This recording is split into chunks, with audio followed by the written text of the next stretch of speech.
Hello, everyone. Good morning, and welcome to another edition of WST Sunday Live. My name is Hrabchak. Today, of course, I'm joined by Jacob Stoller from Sportsnet.ca. Lyss, Houde usually joins us, unable to make it, but Jacob and I are going to hold it down. And we might have the game of the year to talk about today. This is going to be a super fun show. Last night, the Jets picking up a 5-4 overtime win over the Washington Capitals. I'm not going to start quite yet because there are so many places we could start with this game. And we're going to talk about the craziness in the NHL over the past couple of days as well later on. So we've got a big show today. Thank you, everyone, for joining us super early here on a Sunday morning. Jacob, how are you doing this morning? Pretty good. That was definitely the game of the year. I liked. I think there hasn't been enough like entertainment value wins in the sense of like games where if we weren't tuned in with the Jets, we'd be like, that was an unreal game. Yes. This was probably the best game of the night across the entire NHL last year. There's been a couple others, but those are the best. Hockey Night in Canada cannot get better.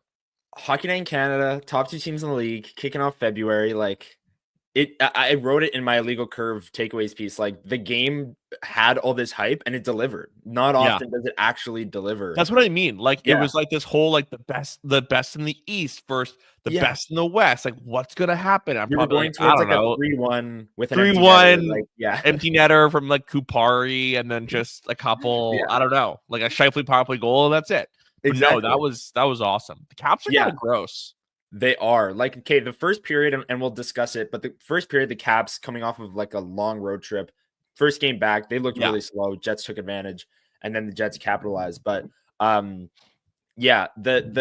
game of the year thing, I had someone in my Twitter mentions after I said game of the year that it wasn't the Jets game of the year and like their best game of the year. And I agree. Like there were flaws in the Jets game, but from a pure entertainment perspective, this was the most entertaining game of the year. If it was the Jets game of the year, they would have won 9-0, right? Like they would have just pumped the Caps. But let's maybe start with that first period, and then we'll go on as the game goes on. Jacob, I'm down. Can I just sidebar one thing? Has anyone else felt absolutely horrified seeing Alexei Protas? This guy could be a linebacker in the NFL.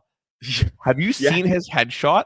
He got a penalty at one point, and I was sitting there looking, and I'm like, that guy skates that fast? I'm like, that guy is huge. He's massive. Like, the Caps are a pretty big team too, but this guy, like, I don't know what they're feeding him. He is a horse.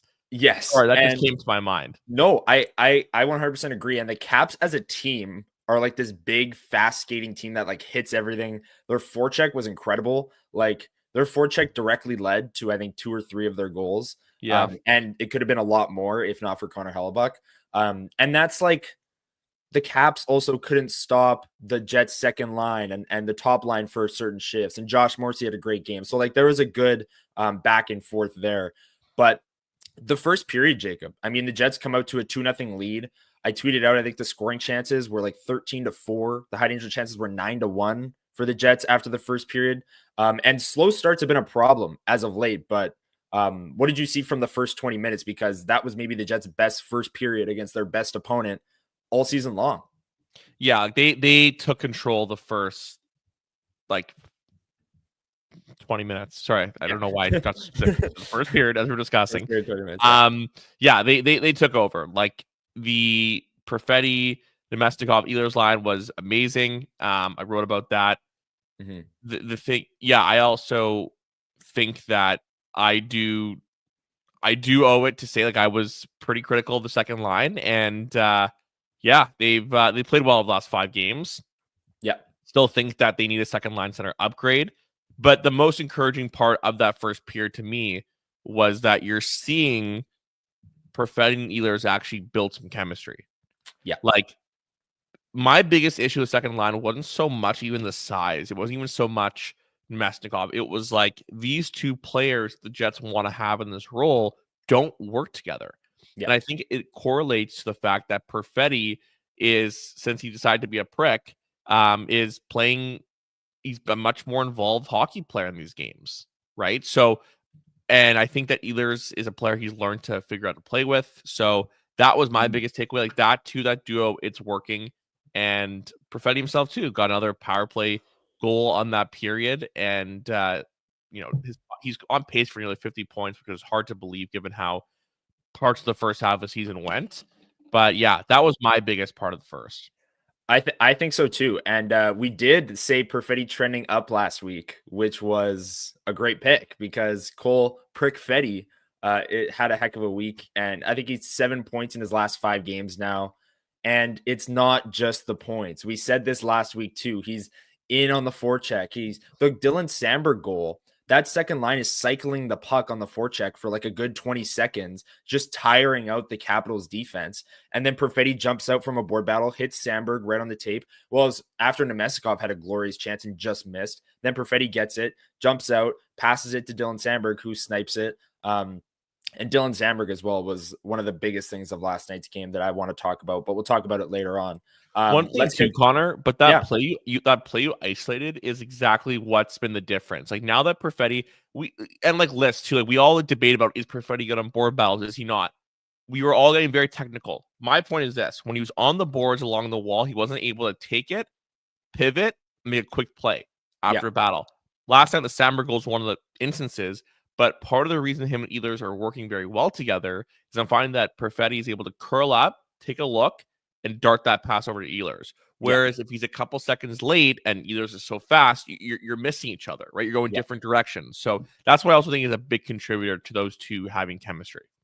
Yeah, and I could not agree more. And Scott O'Neill last night was asked about the top line's resiliency by Ken Wiebe, Winnipeg Free Press, on the road, asking the questions.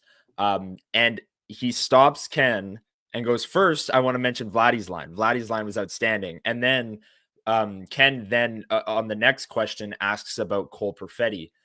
So here's Scott O'Neill after the game, was asked about the top line, singles out the second line, and then talks about Cole Perfetti, all with Ken Wiebe on the road there. This line wasn't at its best, but you found a way to make a play with the game on the line.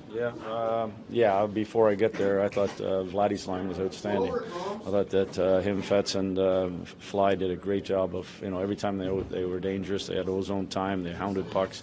But you're right. You never know where you're going to get to in a game, and when whether it's a goalie making a save, a defenseman making a defensive stop, or in that case, your top players making a great play like they did to score a goal. That's what you need him for in those moments. And Perfetti specifically, you talked about him, wasn't producing, but wanted to do the right things. Now it seems like the reward is coming. What does it mean for a player to get that reinforcement? I think that's the maturity that we've seen from him over the last year and a half. Is that last year he let that stuff bother him when he didn't score, and he got away from how he had to play. And I think he's doing a fantastic job of his puck battles. Simply is, to me, is the simplest thing that has helped him have success. And he's hard on it, and he's around it a lot. He's staying closer to the net, and that line's got some chemistry, which you'd like to see. So there it is. Scott O'Neill asked about the Mark Scheifele pass on the OT winner and the top line in their play, and talks about Vladislav Nemestikov's line alongside Ehlers and Perfetti, and then Perfetti as well. And the puck battles is the biggest thing that he said. Just real quick on that overtime winner, Jacob. I mean, Josh Morrissey, in his little, he got the Hockey Night in Canada towel with Sean Reynolds, who we know very well in this market. And in that interview after the game, he said, I think I just blacked out. It wasn't one of my best celebrations. I don't know. A lot of Jets fans loved the celebration. I know. A lot of Jets fans loved it, at least online that I saw. But just real quick on the OT winner. I mean, crazy nice play from Morrissey, Scheifele, and then Morrissey with the celly. And honestly, stamped a pretty good game from Morrissey. He hit the 2 goals and the 4th and 5th goal for the Jets. Yeah, it was honestly, I was surprised that they started Nemestikov and Ehlers, even though I just praised them to start overtime.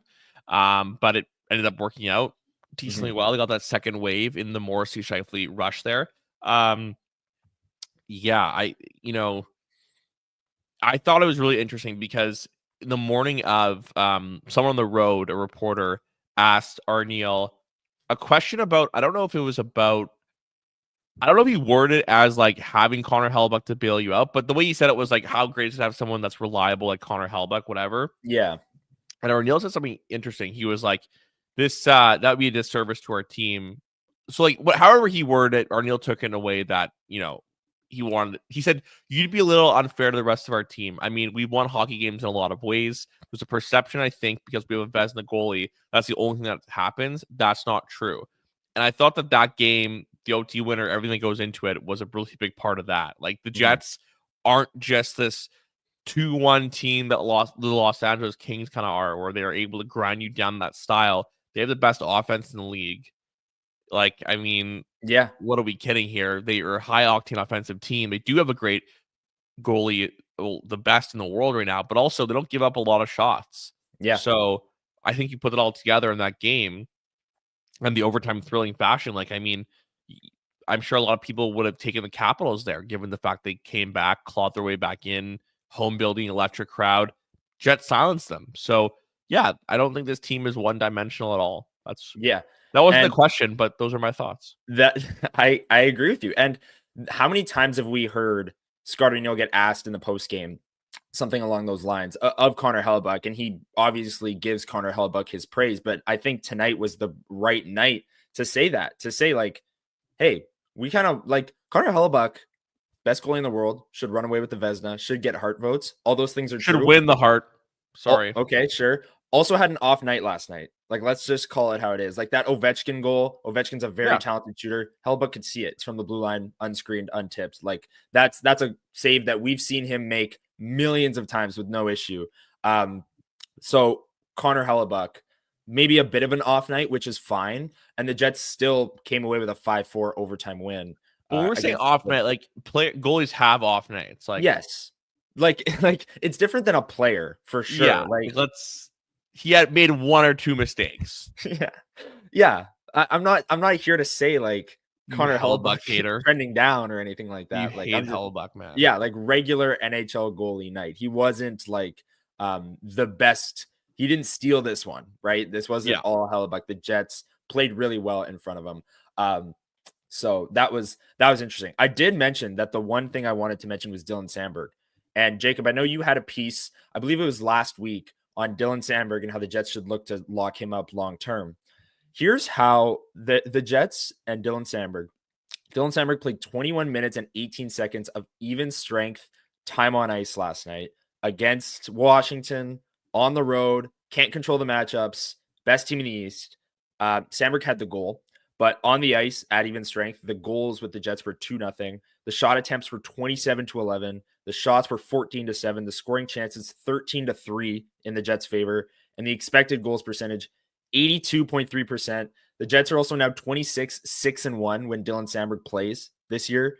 I mean, like, I don't think anyone at the start of the year when Brendan Dillon left and it was like Dylan Samberg has this opportunity to step into a top 4 role, I don't think anyone could have predicted that it would go this well. Like he is playing out of his mind. He's incredible. I think people thought that he'd be able to have the role and do good. I don't think anyone expected this. Yeah. I don't. Like, yeah. Actually rephrase that. I think that the people in the Jets dressing room were very firm believers that his defensive game would become elite. Mm-hmm. I think that everyone knew the next step was the puck moving and offensive element. I think people hope for steps this year. I don't think anyone saw this coming. Yeah. Like this is insane. Have you seen this guy's Jay Fresh card? Yes. Pretty blue. Looking like a top pair defenseman. All right. And I gotta say yourself. Dude. If he was, I know I'm kidding. I only look Herb, I said this too. If he was on a different team, he'd be a top pairing guy. Not number one, but a top pairing. Yes. So that makes the contract question quite interesting here. It does. So, but without getting into the fact that the cap is rising, just strictly Dylan Samberg, like what did you write in the piece as to why the Jets should look to lock him up long term and why they shouldn't be scared to do so? Right. Yeah. No. So what I was saying there is that not only is he a guy that wants to be in Winnipeg, that much is very clear if you talk to him, and he's very vocal about that. But the long-term deal doesn't scare me, or I don't think it scares the Jets, because, yeah, he's 26, but this is a guy that his development, like, he played 4 years of college, had a couple injuries at some point early in his pro career, but he was an NHL regular at around 24, 25, third pairing guy. Opportunity comes up, hits the stride, all comes together. But I think we all agree Dylan Samberg's best is still yet to come. Like, I don't think this is this is a guy treading upward. I think that's reason to bank on him. And if you sign him to 8 years, you're signing until he's 35. Like, I see Samberg as a, keep in mind stylistically here, but like Ryan McDonough, how he's been able to be a very durable defenseman later in his 30s. Listen, like, you got to sign players to long-term deals, and there's always the risks in years 6, 7, and 8. Happens everywhere.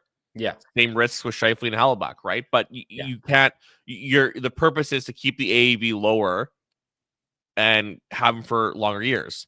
Don't know how to keep the AAV quote unquote lower given the climate we're used to with the cap rising.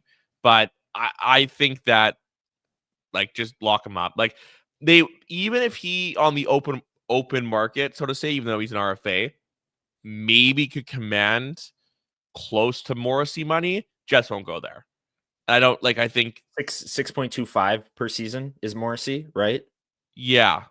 I'm just saying on the open market, maybe someone could overpay. Yeah, I agree, because there are these teams now that are just going to spend like crazy. Like, right. I don't know if you but saw, he's not like, an unrestricted free agent, so it doesn't even really matter. He's an RFA, yeah. So I will say, before these cap projections came out, I was always in the camp that maybe if it was an 8-year deal for Samberg, it would look in that maybe 5.5 range. Now with the cap apparently going up, what is it, like 15 million in the next 3 years or even more, getting to 113 million in 2026, 27. I could see that too. I could see it being 6.5 even. But yeah, here's I the can't question, even though. over Morrissey. But if he's set on getting that money, like, you have to consider doing it. I don't think you should bridge him. Someone in chat said it, but like, they can't afford to not. They can't afford to not pay him. Like, what's the alternative if you trade a 26-year-old top 4 defenseman who's playing like a top pair guy? Not even trade, but like, I think that the problem they'd run into is if he's arbitration eligible. So if you bridge him and punt this down the road, it's like, okay, well, it's only gonna get worse. Like, what are you thinking? Right. True. Like, listen, I think 5.5 times 8. Is anyone complaining about that? Like, no, they shouldn't, at least. Like that's Dylan Samberg. I brought it up on the show on WST this week, but one of the things I said was his player market value, according to The Athletic, because those player cards are out as well, was somewhere in like the 5.96 million range. And if you believe what Jacob said earlier about how the best is yet to come for Dylan Samberg, 5.5, 6 million should not be a problem. And in the cap climate 3 years from now, that'll be, the equivalent of even less of today's cap, because of how much the cap is inflating. So, it was a really strong night from Dylan Samberg, and Neil Pionk deserves credit as well. Not taking anything away from him, because Neil Pionk didn't look as good without Dylan Samberg on his side, but you still have to give him credit, because when that pairing's been together, they've shredded their minutes. Jacob, I don't know if you have anything else to say. Do you think that we see an extension mid-year? I just can't see it. He just fired his agent. Yeah. I don't know. Friedman said it's not, like, he reported that it's not an issue of him being unhappy. He's in a good place. He's happy. So my mind goes to, why would you do, like, something must have been happening. And I could be so off base here. I am strictly speculating, putting pieces together, but it makes me wonder if we could see an extension, if perhaps it's correlated with how talks were going, or not even how talks were going, but how they were gearing up for things. Yeah. I don't know. Yeah, that is interesting. I've never considered that. I always feel like once the season starts, at least in Winnipeg, I've just never even considered the fact that they could sign Gabe Vilardi right now if they wanted to a long-term deal, or bridge him for the next 2 years right now. I don't know. I know it's possible, and I know other teams do it, and we've seen it. But like Logan Thompson, the goaltender for the Washington Capitals, just got extended like 2 weeks ago for the next 6 years in the middle of a season where he's playing like a Vezina runner-up candidate, we should say. But yeah, it's going to be interesting because there's so much going on with the Jets this offseason. You got Ehlers up, you got Pionk up, Iafallo, Appleton, those guys are all UFAs. RFAs, you've got Sandberg, you've got Velarde, you've got Barron, I believe. So there's a lot of money to go around with the Winnipeg Jets because all of those players that I just mentioned are having great years. So it's going to be really interesting. It's going to be really interesting. Back to last night's game. You quickly talked about the second line there. I want to talk about the top line as well because they kind of struggled, but just real quick on the second line. I brought up the stats for Sandberg. Going to bring it up for the second line. They played just over 11 minutes at 5-on-5. The scoring chances with them on the ice were 10-3. The expected goals 81%. The high danger chances 5-0. This is a line, Jacob, that we talked about a lot at the start of the year that didn't have chemistry. Ehlers and Perfetti didn't have chemistry. I always stood by that. Has that changed for you? Do you still need to see more? Or has this recent stretch of like the last 3 or 4 games of them being genuinely really good changed the fact that maybe they do have chemistry? Okay, well, Ehlers and Perfetti are developing chemistry. Okay. So I don't know what that means, though. I'm not about to crown that my thoughts of a 40-game sample size are completely thrown out the window. For sure. You can't ignore that. That said, if you also can ignore progress, right? So if they are improving here and they are doing this, I don't want to discount that. I gotta say though, like Vladdy's clearly the weaker link here, and I hate picking on the guy, but it's not personal. But well, yeah, obviously none of this. But I meant like it's always like even if it's a good game, in my head the point still stands. Okay, but he's not a second line center here. But here's the other element to it too. That's really tricky. Yeah, the Jets may have no choice but to keep Vlad there. Yanni Gourde's injured. Yes. Brock Nelson probably, maybe, kind of isn't going to get traded because the Islanders are on a heater right now, and Lou wasn't going to sell early to begin with. Right. Mikhail Granlund got shipped to Dallas. Who's left? JT Miller got traded to the Rangers. Who's left? Yeah, the center market is running dry. He's going to have to pull out a Stastny, just like someone way off the board. I've looked. Like guys with no trade protection or limited trade protection in the last 2 years. Who's left? There's not. So Ryan O'Reilly. Yes, good call, AJ. Ryan O'Reilly. Although he's being treated as if he has a no move. And he said he doesn't want to leave. He said he doesn't want to leave. This is hard. This is a really hard concept. Dylan Cousins from Buffalo. I mean, sure. I mean, that'd be great. That's a guy with term. That's a guy with term. Yeah. Don't know how they could finagle that, to be honest. Yeah. Depends where Buffalo's at. I don't know what they're for sure. Like if they're just trying to offload him or they want equal value. But let's tighten this into this. There's really limited options. So when you ask me about the line, do I need to see more? If there's a world where there's not an upgrade between Perfetti and Ehlers, and Vladdy, that's concerning to me. Because it seems like a gaping hole there. I think that Perfetti and Ehlers' chemistry is encouraging, and I'll put it at that. But they're like Nemestikov missed 2 prime chances. Yesterday, the cross crease pass from Perfetti when he was hooked, wide open net. Yeah, wide open. Yep. There was another sequence, maybe someone would remember, where he hit off the post or something, but it was a wide open net on his backhand. He missed a wide open net right before Sandberg's goal, like literally 2 seconds before. Yes, Had a wide open net, missed it, and then Perfetti picks up the puck, passes it, Sandberg scores. Yeah. So look, I could be nitpicky here, and maybe I am, but the point I'm making is they need like a driver in between those two, and if they can't, I don't know. Yeah, I mean, a lot of people are mentioning Adam Lowry's still injured, obviously, these last 6 games. We did see a little bit of a sample there with Ehlers and Lowry, and we even debated on the show, can he be the answer at 2C?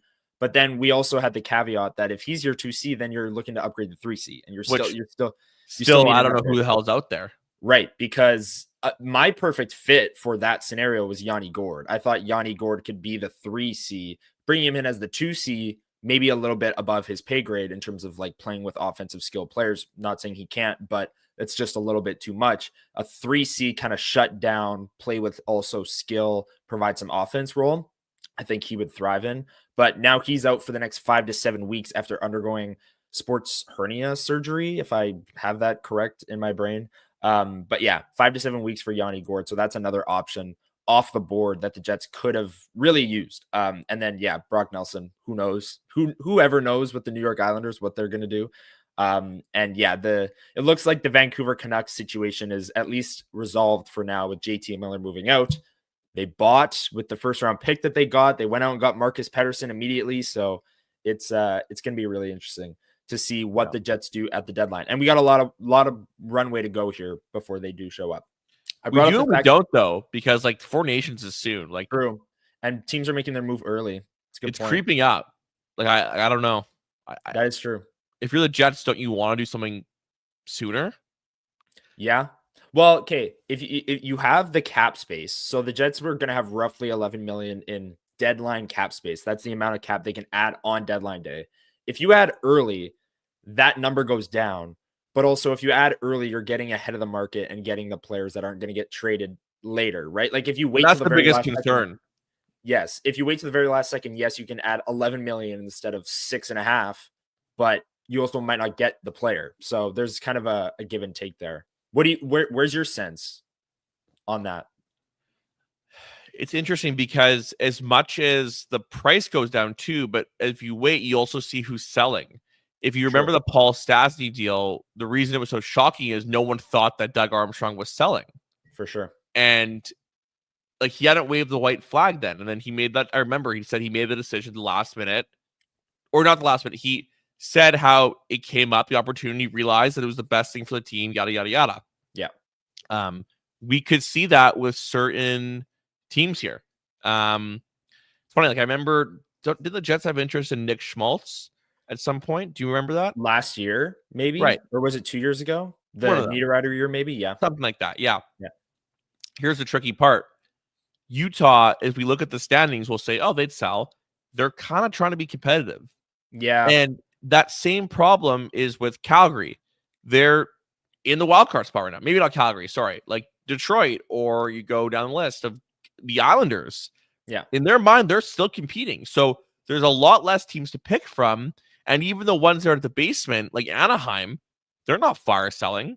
Yeah. They want their young guys to be competing in games. So we're seeing the sellers market be really interesting. So I think that waiting, you also find new suitors. Yeah. Right? These teams are staying the course, but if a first round pick's on the table, are they still staying the course or whatever it may be? Right. So things change. For sure. That's probably the biggest advantage of the Jets. I don't think price matters. I mean, obviously it does. Don't get me wrong. But I think the most important part is right now they're the discount section at the grocery store.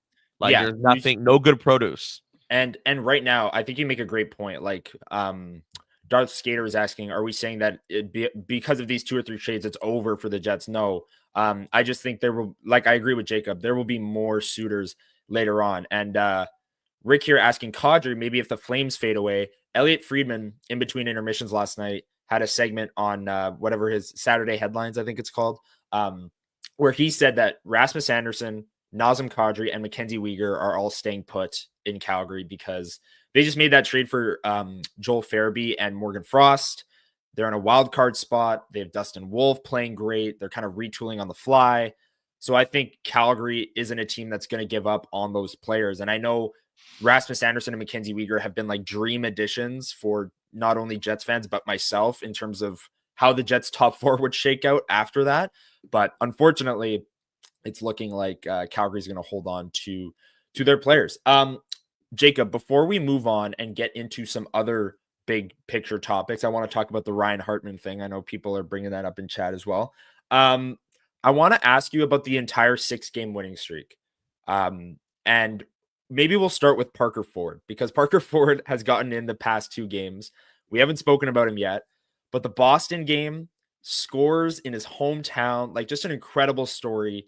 And the Jets end up winning that game 6-2. This entire 6-game winning streak coming without Adam Lowry, coming after the game where Scott O'Neill called their performance embarrassing against Utah. Start with Parker Ford and then maybe transition into what you've seen from this team over the last 6 games at a time of the year, I should add, where they usually stumble into the All-Star break, but they're doing the complete opposite this year, winning 6 straight games without their captain. It's incredible. Yeah, it's a hungry group, that's for sure. But Parker Ford, awesome story. I mean, Incredible. You can't write it up better. Guys taking a nap in a suburban Chicago hotel, ready to go play the Wolves, wakes up from a phone call. You're going to the NHL. It's near his hometown, an hour and a half away. Yeah. Family was able to attend. I think that it's really important for the Jets to see progress like Parker Ford. The reason being, we don't know what next year's going to look like. There's no shortage of UFAs, RFAs, and players coming off the books. Mm-hmm. So as much as you could say, oh, the Jets have so much cap space, they can go sign someone. Most of the deals that teams make July 1 are players like Parker Ford. And those deals are usually mistakes. Most of the mistakes they make, right? So having that at a cost-controlled rate is really good, I'd say. I thought even in the second game, Parker Ford played pretty well. He had one kind of sloppy D-zone turnover, a bad dump out. But other than that, I thought he was good. Would like to see Brad Lambert in the game soon. Not that they have him. We'll see if they can do that or will do that. But I think that it's nice to see a bit of life with the Moose right now. I mean, it's been a rough year. Well, last night was rough. Yeah. Okay, so the Jets won 5-4. Like we've talked about, game of the year, like super, super excited, super hype. And then I get the notification on my phone of the Manitoba Moose final score, 6-0 Chicago. So the Moose are having a tough go. I mean, since the calendar flipped, it's been a little bit better. Not that much better. And right now, Lambert and Ford are up. Chibrikov's hurt. Like, it's tough. But anyways, continue on. I stopped you before you started to talk about the 6-game winning streak there that the Jets are on. Was there also a massive brawl in Moose game? Yes, there was. Dave Minuk of Legal Curve posted it. Yeah. Oh my God, so violent. The goalie's throwing haymakers. Everyone got tossed on the ice, basically. Yeah, it was crazy. This is murder. If we could show it on YouTube without getting copyrighted by AHL TV, I think we would. But yeah, it's murder. I encourage you all to look at it. It's just everyone is. Oh my God! One guy just started punching the other guy. This is horrible. Do play-by-play. Yeah. What was the question? What was the question? That is violent. The 6-game winning streak. I was trying to get away from Moose. Yeah, like cut that conversation. You gotta pull me back, man. It's hard to keep me away. Like I think that the interesting thing too is it's funny because back to what O'Neill said to that reporter, we're not just Connor Hellebuyck and the background dancers. Like we're more than that. And I think that a team that loses Lowry, who in many nights is their heart and soul outside the net, like amongst skaters, that like the next man up mentality's worked for this team in this stretch, and that's impressive. I think it's a testament to their depth. No matter what rotating cast of fourth line characters they've had, they've won their minutes. Yeah. Right? The third line, Iwo Kupari, who I got a bone to pick with Iwo Kupari. I can't. This guy skates with the puck, and then like what happens? I can't. Okay, I actually thought of you during the game because Kupari had the breakaway. Yeah, that's my impersonation. I'm shocked. What is going on? Yeah, that was wild. I mean, that was the most Rasmus Kupari play ever. Like, looks incredible. Why are there people, defense. Man, yeah. Dude, why are there people in this market that are like, play Kupari 2C? Like, I don't get it. You don't see it? You don't see it? Do you? I don't either. I don't. Like, he's fast. Very fast. That's about it. That's like Axel Jonsson-Fjällby. He's fast, but he doesn't even need a stick. Exactly. To do anything. Yeah. Kupari's more useful. Kupari is in on the forecheck, whatever. And I'm being a bit tongue in cheek, but like Kupari, it's like, man, you've got a lane to shoot the puck. Yeah, the Sportsnet broadcast played it off like they go, oh, the puck was rolling, they couldn't get it to settle on that breakaway, but like he had time to stop and settle it. Like there was time because his speed opened things up. Like he was flying through the neutral zone, picked up a pass right at the blue line. It was a great play, great entry, and then the puck just died, and that was it. The play just died, and to his credit, like as much as he's a frustrating player, he's been able to be serviceable enough to keep Appleton and Nino doing what they do best. I thought those two have been pretty good actually recently. I'm not the biggest Mason Appleton advocate per se. Like I'll be honest, there's like I'd rather have a follow on that line and sometimes even advocated for Barron, whatever. But I thought Appleton's played pretty well recently. On the cycle down low. You know who else has played pretty good recently? Who? Number 64. Okay, pretty good. Or the not bar bad. is so low. Right. Yeah. Pretty good or not bad? Not bad. Yeah. Okay. So like you're right. You're right. He's not making. Yes. Let's talk about Logan Stanley. Let's do it. Let's dive into the conversation. He doesn't have the back-breaking turnovers right now. He's not getting burnt in transition. It's just there. He's just going about his minutes. Nothing chaotic is happening. When chaos is happening, he's finishing his hits, which is nice. Finishing some hits. All right. We'll leave it at that. Leave it at that. Well, sure. I don't know about what you think, but the one thing I will say about the 6-game road trip is like, why is it that there's these games where Scheifele's line can be so prolific in so many areas, but they spend so much time in the D zone? Like, why are there games like this every 3 games?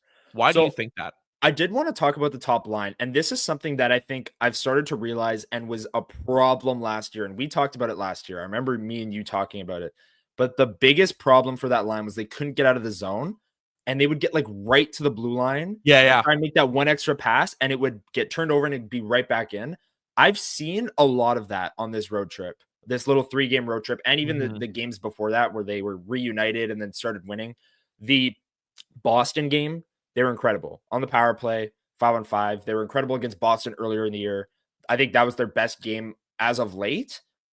But recently I'm seeing way too many turnovers right at the blue line. I don't know if you agree, Jacob. And I think that's resulting to them playing more defense than is needed.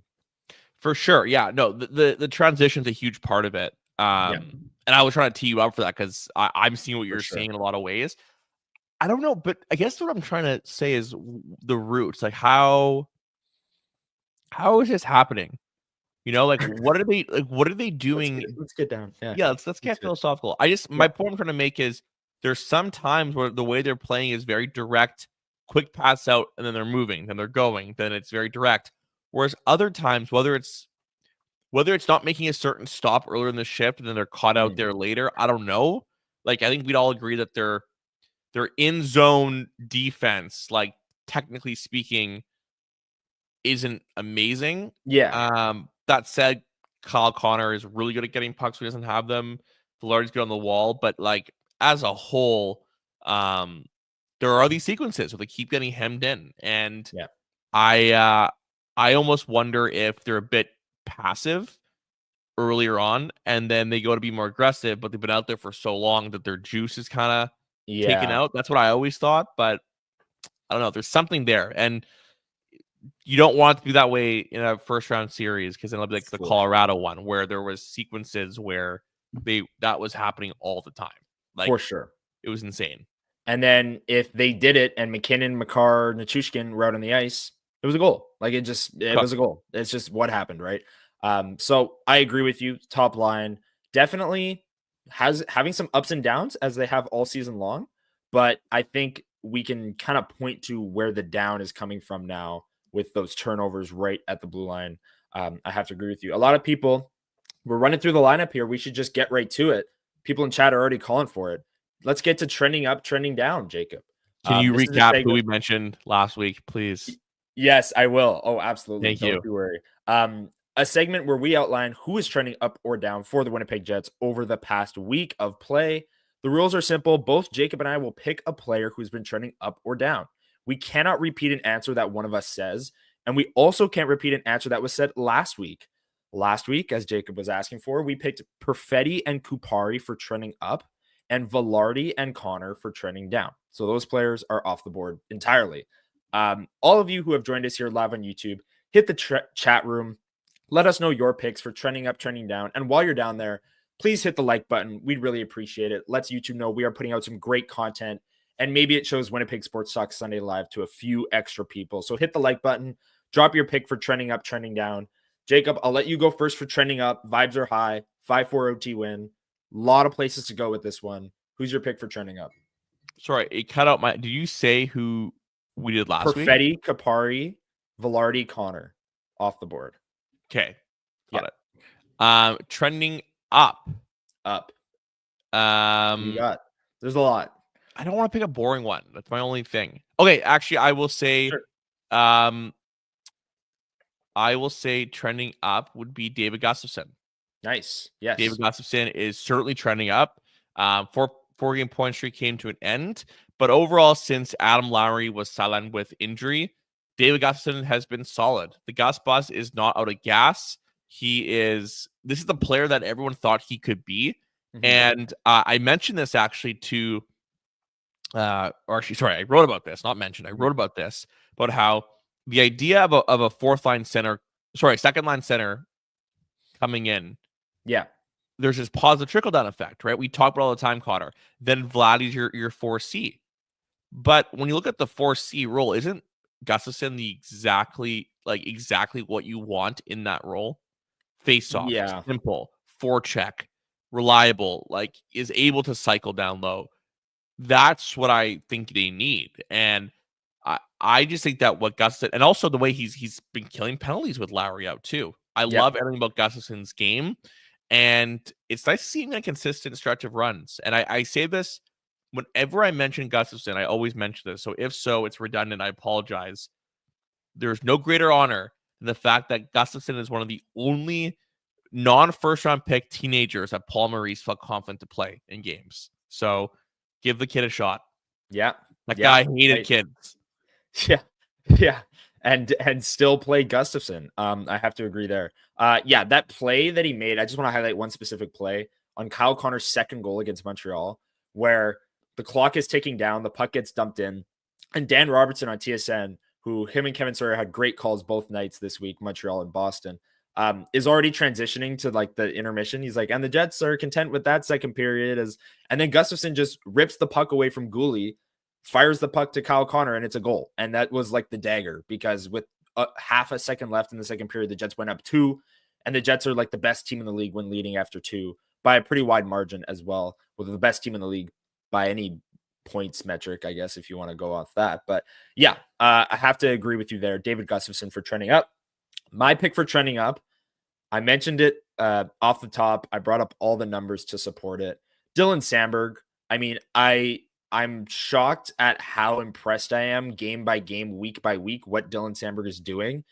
And if we could just go back to one of our training camp episodes where we talked about Dylan Samberg, and it was what do we think? He's a pending RFA, stepping up to the top 4. It's a big leap. I don't know. It was very I don't know. He has absolutely knocked it out of the park. And it's games like last night where the Jets don't control the matchups. They're against the second best team in the NHL, the best team in the East. And Dylan Samberg just dominates his minutes, over 80% expected goals. The shot attempts were 27-11, even adds a goal. He has 4 goals on the year. I don't know. Dylan Samberg is a shutdown defensive defenseman, and he's adding in some offense, adding in some assists, controlling the shot share, expected goal share, scoring chances, everything. So Dylan Samberg, have to give him my trending up, because he's becoming one of my favorite players to watch. And he's not flashy at all, but he's becoming better at being Dylan DeMello than Dylan DeMello is, if that tracks. He's just killing so many plays, and it shows up in the metrics because of it. So my pick for trending up is going to be Dylan Samberg. Jacob, your pick for trending down, a little bit tougher on a 6-game winning streak. Dylan DeMello. You stole my pick. Damn it. Okay. Yeah. Go ahead. Why Dylan DeMello? For the record, I did not know that was your pick, but no, I'm not surprised that you were thinking the same thing. because so there was 2 goals last night where he didn't seal his guy off net front and was kind of stationary.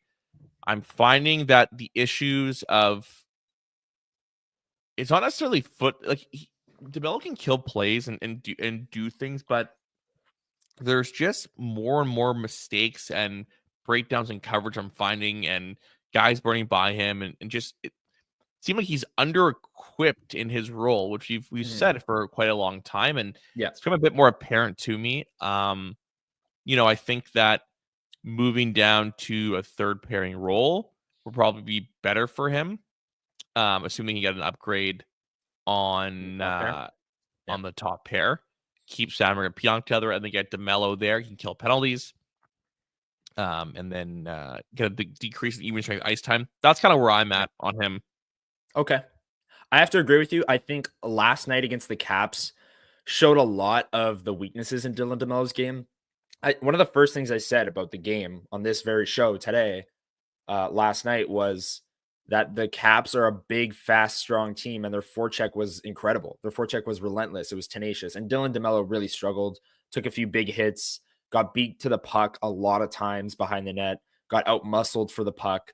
So that was my pick. It was a good pick. But yeah, Dylan DeMello trending down. My trending down pick, I'm going to pivot because, I was prepared. I had 2 picks. And I see a lot of people in chat mentioning it as well. I'm going to go with Nino Niederreiter. The offense just hasn't really been there for that unit, and I'm sure they're being told to go out and just play that shutdown role because it's Appleton, Kupari, Niederreiter. Shut down the oppositions, maybe second line. I don't think they're matching up against the other team's top lines recently. Of course, they were on the road, so they wouldn't even control that the last 3 games. But Nino Niederreiter just not really contributing enough offense, and I'm not seeing the process either to maybe even have the confidence that, like, oh, he's fine, he's just not getting the results.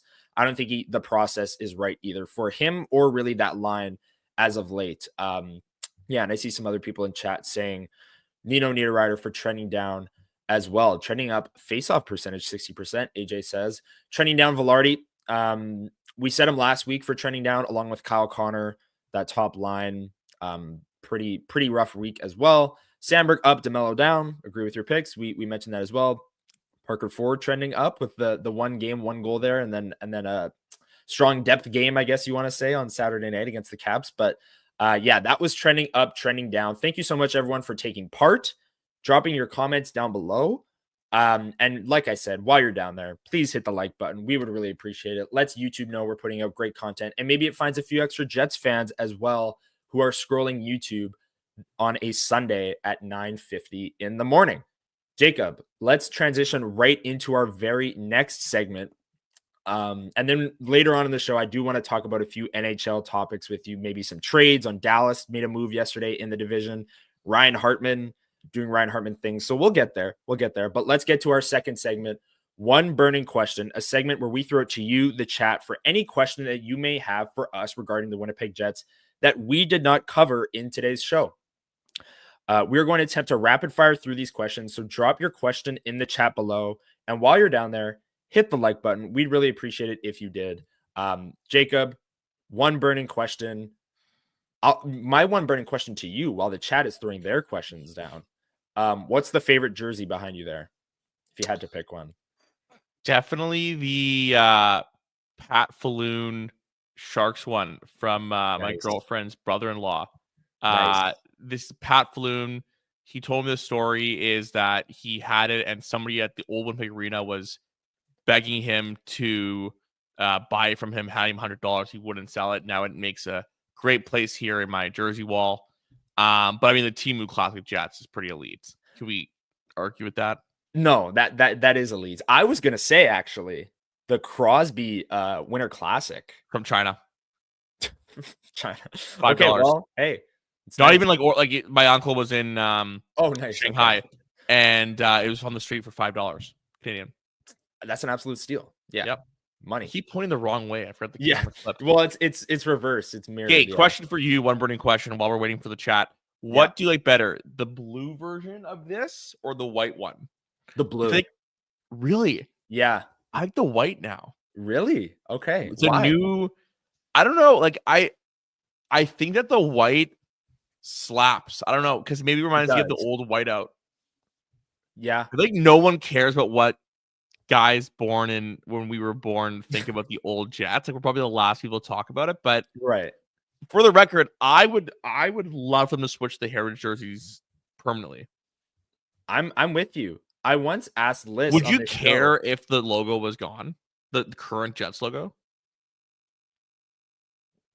No. I would. don't Like, I think mean, I so. don't care either way, but like, I think they have much nicer logos in their like the one right behind you there is a nicer logo in my opinion. I don't know. I think the heritage jerseys are their nicest set. yeah. And I've argued on this show before that they should switch to that. But again, we're like, okay, here's another question that jersey related. I don't even know if it's possible, but if it was, let's say in a perfect world, the NHL allowed it, should the Jets wear white at home for the playoffs? Yeah, for sure. Yeah, if the NHL allowed it. I don't think the Leafs were allowed to wear their black jerseys when they were in Here. town for the Amazon one. There should be no reason that they can't. Exactly. It's a great question. Why haven't they? I don't think the NHL allows it for the playoffs. I don't think. I think that's why. Stupid. Like you can't the playoffs. It's like, oh, you have to wear your main jerseys. Yeah, Stoller was correct on Friday, on a legal curve yesterday. We love having you here, and I will get to this question first, Jacob, from AJ, as we get into our one burning questions. When is your article coming out about Davis Payne and the power play? So people listen. Looking for the next. We'll see. We're trying to get Davis. We're trying to get everyone involved on board for that. Nice. Or they are on board, but trying to get things worked out. We have limited time because the break is coming up, but it'll be coming out soon for sure. Okay, sweet.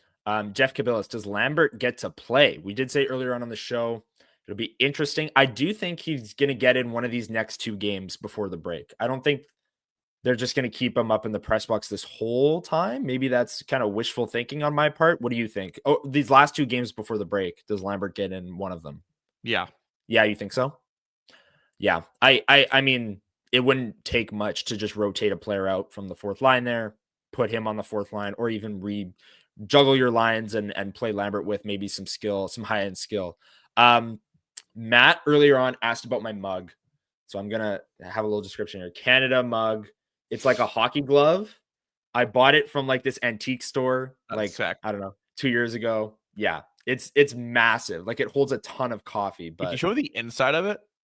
I don't even know if I can. No, not that. No, not that. Oh. Where the glove is. Oh yeah. So you have to hold it like. Oh. Yeah. So you like put your fingers through there. Nice little Canada mug, Canada hockey. Yeah. I love how excessive it is. It's awesome. Yeah. And Four Nations coming up. Felt very appropriate. So tariffs coming in. It's how to be Canadian. Yeah, let's be patriotic, folks. Let's do it. Eric Comrie get any games before Four Nations? 2 more games. I think he plays Friday against New York Islanders. I do. I hope he does for the sake of low management. Yeah, right. I want to say no. You're gonna say no. Wow. I thought that I think that they shouldn't. I don't know. You think Kelly's gonna want to just roll? Maybe. Yeah. No, but maybe Connor will play 1 game. We have 3 games left. 2. Hurricanes on Tuesday. Yeah. Islanders on Friday. No, you're right. Connor will play against the Isles. Yeah, the last game, and then Hellebuck will go to the Four Nations, and yeah. What happens with Ehlers if he's not signed before the trade deadline? I think the Jets would keep him as a self-rental. That power play is way too good to trade him away, and kind of like mess with that, in my opinion. So are you with me on that, Jacob? Just if he's not signed by then, self-rental, and then see what happens in the summer? Self-rental, and then so someone, I think it was Elliot Freeman, mentioned about a sign-in trade. Yep. To give the team the 8th year that'll require him. Here's my thing. I don't know how many people want to keep Ehlers till 38. Okay. So I don't know if there's a currency on the 8th year as much as previous years. With Gensel, for sure, like the 8th year or whatever it was to get that deal done, the 3rd round pick. But I do wonder if there's a way that they could scrape up something for Ehlers in some sort of trade. We'll see. Yeah. Okay. Yeah, some people are commenting on that too. Ehlers will become a free agent July 1st. Jake Gensel last year was a UFA and was traded for like a day 2 pick, but they weren't gonna re-sign him anyway, so they got a third instead of just letting him walk for nothing. Right. And the hope is you get like a third or a fourth just for that. Like just to that. Guys, and that's the best you could ask for when you're keeping your own rent. For as a pending UFA, yes, for sure. Do the Jets need a rebrand? I don't know. I would just go to what they have in their alternates right now. Not a full rebrand, but I don't know. A lot of people do love the heritage and heritage jerseys for playoffs. Like I'd be in for that. Heritage jerseys all the time, forever. Like the fan base, if there was a poll put out, you know how Utah is like having fans vote on their name? If the Winnipeg Jets fans were asked to vote on the heritage unis, I think it would be like on if the Jets should switch to their heritage unis full time. I think the vote would be like north of 75%. Would I be wrong in assuming that? I don't know. Just what I read is that everyone loves the heritage jerseys. I don't know many people that love the regular ones more than the heritage ones. Right. Yeah. Like I don't know many people that are in that camp.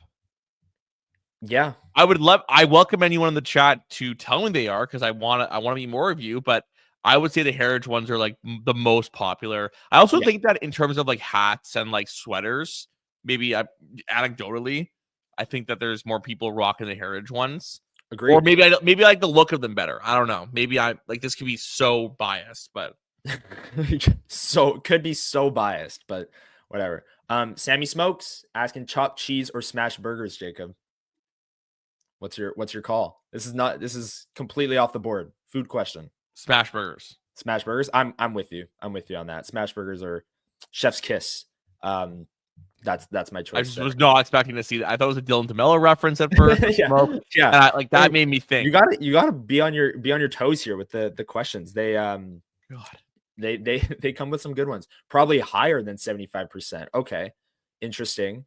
Remus would put up a poll. Yeah, I don't know if I can put up a poll here, but the chat would be pretty set on having those heritage unis. Who should the Jets target in a trade by the deadline? We talked that all of the options were kind of shoring up. We also, that was forwards. There's no one left. What about defense? Rasmus Ristolainen. That's it. That's it. That's it. Rasmus Ristolainen. Hope you're happy. Yeah. I mean, I just think that Ristolainen is the best fit for them. I never let the Pettersson fit just because of where he would have gone in the lineup and what it would have been a third pair guy. Yeah, and that's like what? Like, why would you trade a 1 for a third pair? Yeah, there's just no way. So I'm definitely in the Ristolainen camp. I don't know what it's gonna be. Like the current, like, I mean, if they have the 32nd or 31st pick, like that for Ristolainen seems fair to me, especially because he has terms. Dude, what do you mean? He's got 3 years left. Yeah, but like you said, the 31st or 32nd pick, that mean they'd be in the Cup final. No, sorry. Let me rephrase that. I meant if the Jets had assuming the Jets have a late first round pick. Yes. Sorry, you're right. I went too much there in predicting. If they have a late first round pick, that and then plus a couple other little goodies for Ristolainen seems fine to me. Yep. Yeah. Like, I don't think that should give anyone pause, especially because there's term there. And the cap going up as well. Neil Pionk's a UFA, and if you brought in Ristolainen for the next 2 years, maybe you'd let him walk. There's a lot of questions there that we would break down if the Jets did trade for Ristolainen, and maybe that will come true because, like you said, the board is thinning out for sure. That was one burning question. Thank you so much, everyone, for dropping your questions down below in the chat. Some great questions today. The chat is feeling good after the 5-4 overtime win last night. The Jets over the Capitals. Is Captain America New World Order going to be any good? I'm a Marvel believer. I think it's going to be good. And Marvel's been going downhill, but you know what? This one's going to be good. I know we're going way off the board here. But Jacob, I did want to ask you about Ryan Hartman, because I don't know if you saw the play last night, but he got a match penalty for basically driving Tim Stutzel's head into the ice right off the faceoff, which triggers an automatic hearing from the Department of Player Safety. Just another garbage play from a garbage player, or 100%. He's a dirty player. He's reckless. He has no regard for anyone's Like there's no respect for his opponent, and he's a goon. Yeah. Ryan Hartman, time and time again, makes these bush league plays that just like make everyone go, "What are you doing?" On both, like these teammates aren't going to defend him for that. Like on the like that's just stupid freaking play. Yeah. How many games do you think he gets? What's the threshold for it? No, it's not in person, right? It's just hearing. Well, it's just an automatic hearing. I think then they can decide in person versus phone.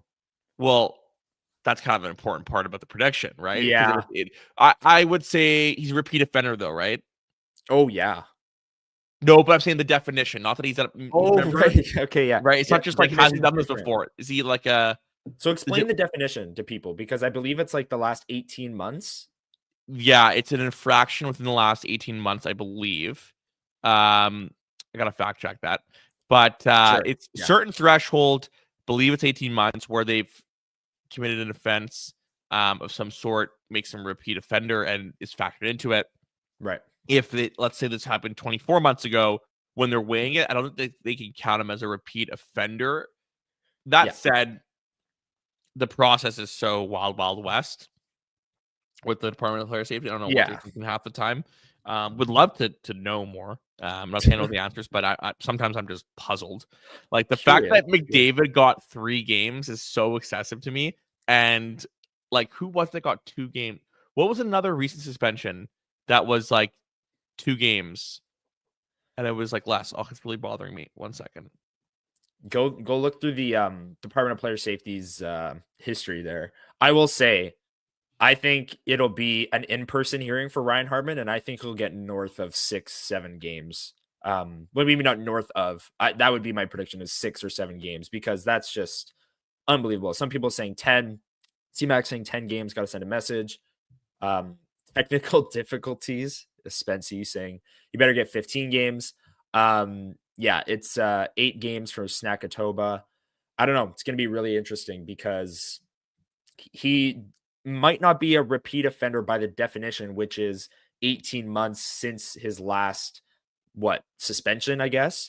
But he definitely has a history, as we know, in Winnipeg here, with the Nick Light-Ehlers incident, the Cole Perfetti incident, where he admitted that he high-sticked him. Department of Player. Can the chat help us? Like, where do I find out when the last person suspended was? What do you mean? Like in the NHL? Yeah, there was something... Ryan Hartman specifically. No, the NHL. Don't they have a Twitter account? I thought they did. Where's that guy that made the videos? Whatever. I just think that McDavid was stupid, was my point. That suspension was stupid. 3 games. Sure. Like if that's 3 games, Hartman needs to be like 9. Yes. Yeah. Like that's what I mean here. Like, and that said, like what McDavid did was stupid. Don't get me wrong. I'm not fully defending him to that degree. But if you're going 3 games for that, a non-repeat offender, where's the line here with Hartman? Like the problem I have with the Department of Player Safety is that it just seems like they're so quick to give out like 2 or 3. But the second is 4, 5, 6, it's kind of like pause. But then by that same vein, it's like you don't differentiate. If 2 people got suspended for 2 games, I find that time and time again, those 2 games, one was like really deserving of more, and the other was like, probably could have been 1 game. Yeah. So that's my issue with it. 5 days ago, Tampa Bay's Emil Lilleberg, I don't know how to say that last name, was suspended for 2 games. That's what it was. Interference against Detroit. I found the account. Okay. That's what it was. Okay. Was that the headshot? Yes. That should have interference. That should have been more than 2 games, in my opinion. Yeah. That should have been more than McDavid's. Okay, let's redo this. That I think is more dangerous than what McDavid did. Do you agree with me? I agree with you. But if there's one thing that's consistent about Department of Player Safety, it's the fact they're inconsistent. But why would they be inconsistent with the best player in the game? I don't know. That part doesn't make sense to me. This was the entire debate. This is what had the Canucks and Oilers fan bases like in a pretzel for a week while Connor McDavid was out. And people saying that he should, withhold from the 4 nations and all this stuff. But yeah, it was pretty ridiculous. I don't know what he'll end up doing, Ryan Hartman, in terms of a suspension, but it should be long because that was a incredibly dirty play. And if you haven't seen it, I just go search it up because it's ridiculous. One more thing I wanted to ask you about is Dallas made a trade, Mikael Granlund and Cody Ceci, using up all of their LTIR cap space, all of their deadline cap space, trading a 1. Mikael Granlund, not the best underlying analytics. Cody Ceci, we know, not the best underlying analytics. I saw a lot of chatter online that, the Jets maybe dodged a bullet not being in on this deal. Maybe it's not the best deal for Dallas. As the main competitor to the Jets, I'd say, in the Central Division, what did you think of that move for Dallas? I thought it was very Nil-esque. When Jim Nill knows what he wants to do, he kind of doesn't waste time in doing it. I think that given that he came out and said that he wants to talk to them about extending their camp about bringing them on, clearly these are 2 players that he wants beyond this year. And once he knew that, why waste time? Yeah. I'm curious to see Mikael Granlund in that role, because one of the things I worried about with him on the Jets was, are you just getting another Vlad? Like, is this guy actually a second line center? Whereas in Dallas, they've got a more balanced attack, and him in a limited role, I would definitely hold space for. Like, I like that idea. Cody Ceci fills a specific role, and I think he'll round out the bottom pair. I don't know who he'll play with, but they have a lot of lefties. And they Dallas' go left, right side, their right side of their defense is Cody Ceci, newly acquired, Ilya Lyubushkin, and Matt Dumba. Yeah. I wonder if Dumba comes out. No, maybe Lyubushkin, because Ceci fills that role. I don't know. That's a lot of right-hand D recycling bins. Heiskanen also week to week with that knee injury, not playing in the Four Nations, so we'll see. Yeah, like Dallas, it's interesting. I don't think Colorado's done buying. I think Minnesota's going to slide here because Kaprizov is out for at least a month, they said, with this surgery. So the Central's interesting. I believe the Jets have a 9-point gap on any team in the West right now. Let me just double check that. I'm pretty sure that's what it was last night. Yeah, they have a 9-point lead on every team in the West. And as for the Central Division, they have a 10-point lead on Dallas. Dallas has 3 games in hand. But yeah, the Jets with a 10-point lead to kick off February with a 5-4 OT win against Washington. Not bad. Not bad. Not a bad spot to be in. Jacob, is there anything else you wanted to talk about before we wrap up today's show of WST Sunday Live? Not really. I don't know. Like, I guess the one question I'll ask you, we talked about this like when we were going to the game the other night. Like, on a scale of 1 to 10, how excited are you for the Four Nations? 10, 11. Really? 12. Yes. Whoa. God. Okay. You've now opened up. You've now opened up. Are you this excited because in Shell they just added the Four Nations thing? Okay, well, that plays. You play that yet? You play that yet? You did. Yeah. You played it instantly. The second you logged on and they had the update, you were like, I'm playing this for an hour. The day it came out, I was setting my lines as Canada. But like, this is my whole point. Just to note to the chat, Connor and I are the best armchair NHL GMs this city or world has ever seen. So if you want LTIR specifics on NHL 25, give us a call. Exactly. So you're that pumped for the Four Nations. This is my whole argument. And honestly, Chell's Four Nations thing has okay. So you disgust me. Just get your point on. Let me explain this. If I am 22 years old, there has not been true best on best. I'm not counting the World Cup because there was gimmicky teams there. And I get this is a little bit of a gimmicky tournament. I get what you're saying, though. There's not been best on best tournament since I was 12 years old in the 2014 Sochi Olympics. If you think I'm going to sit there and be like, oh, this is a gimmick tournament, when I'm watching Connor McDavid, Nathan McKinnon, and Cale Makar playing in Canada jersey for the first time in my life, you're out of your mind. And I hate to be that guy that's like, oh, if you're not young, you wouldn't understand. But when it comes to something like this, if you're not 22 years old or younger, you wouldn't understand. Like, there hasn't been best on best hockey. That's a fair point. Canada, I'm already planning to have all my friends over and family for Canada USA on a Saturday night. Like, that's going to be an incredible hockey game. Yeah, I'm excited for that. I'm excited to kind of take, I'll have some time off from Sportsnet from, covering every game. So it'll be cool to watch it. And I guess the thing that I'm struggling with is, I don't know, it's such a short format and it just seems quick. I know. I don't know. I just hope there's enough time here for memories to be made that are actually substantial and not just like a little pond hockey tournament. But I think I'm just being pessimistic, to be honest. And I think a lot of people are. A lot of people in chat, 1, 5, 1, 0 excitement, 2, 1, 1, 2. Like the people Connor's aren't at excited 10. for it. People Connor's aren't at 10. excited for it. And it's like, okay, if you want to say it's a money grab, you want to say it's a gimmick tournament. No, like I just don't see it. I just don't see it. And you know what? I'm fired up for the Olympics next year as well. Like if you're the type that's like, oh, I'll wait for the Olympics because that's a true best on best, sure. But we all know the best on best is Canada, USA, and Sweden. And those 3 teams are in it. Finland took a big hit with Heiskanen. I don't know. Doug, I can't tell you that Canada picked the best players and goalies, but they have the 3 best players in the world playing in Team Canada. Like, I don't know. I think I really am excited for it. And I again, I hate to say that if you aren't my age or you aren't a young person, you wouldn't understand. But that is the take I'm taking with this, because even to go as far as playing a best on best in Chell has me fired up. That hasn't happened for 10 years either. I haven't had that opportunity either. Have you heard of create a team? That takes too much time, Jacob. You got enough of it. I sure did. To answer my own question, I'm about a 6 in excitement. Okay. I'm like, I'll take that because the chat is all 1 and 2s. Come on, people. This is best on best. This is Canada. This is our sport. Yeah. I'm kind of fired up to see Seth Jarvis play. Like, yeah. And that's another thing. Okay, I'll wrap with this. People think that the players aren't going to care. That is the most ridiculous take. No, the players are going to care. I never said that they weren't going to care. I said to you, people say that though. I know, but they're going to care. They care because the way that Hockey Canada, USA Hockey, and then the European ones are so good at this, they don't need to do that. Like they've got a great system there, and I really mean that. But the US and Canada has kind of, from my understanding, made it seem like, okay, guys, this is your shot for the Olympics. Right. Or this is your shot for the next. Like they've kind of made it into a holistic part of the program rather than just a one-off. Yeah. Holistic's the wrong word. I meant integrated. Yeah.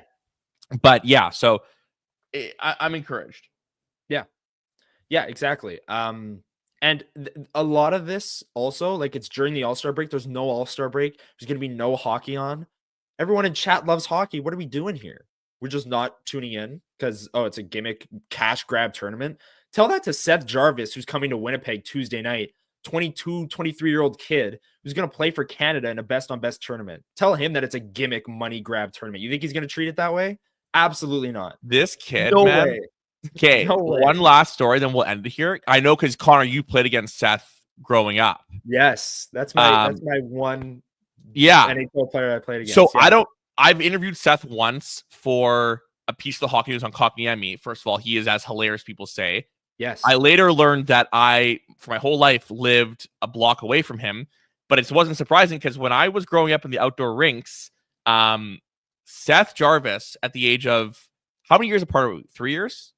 You and I, Connor? He's my age. Yeah. You and I, though. 23. We're 3 years apart? Yeah. 3 years. So when I was like 9 or 8, okay, he was 5 or 6.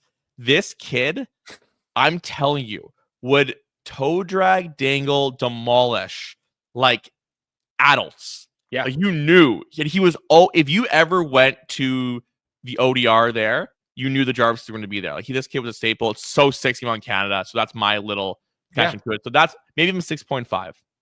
Yes, I'm getting you. I'm raising your number. I'm raising people in chat's number. Like, let's go, people. Come on. This is Canada. This is hockey. Like, I don't know, man. I'm fired up for it. And if Canada wins 4-3 in OT on Saturday night against the US, and then we have a show Sunday morning at 9 a.m., I'm going to be on here like taking my victory lap. And if it's a great game and players are caring and it's physical and they're blocking shots, I'm gonna you won't want to see that version of me because David is not blocking a shot. That'd be hilarious. You now regret asking this, Jacob, because you've opened up a whole can of worms here. Like, I don't know. I watched an interview with Connor McDavid, and he was like, yeah, I'm super excited. I want to play with Sidney Crosby. And again, Connor McDavid hasn't worn a Canadian jersey since the World Juniors. Yeah, a long time. You think he's going to pass that up? Like, come on, people. Anyways, that's my rant. Go Canada.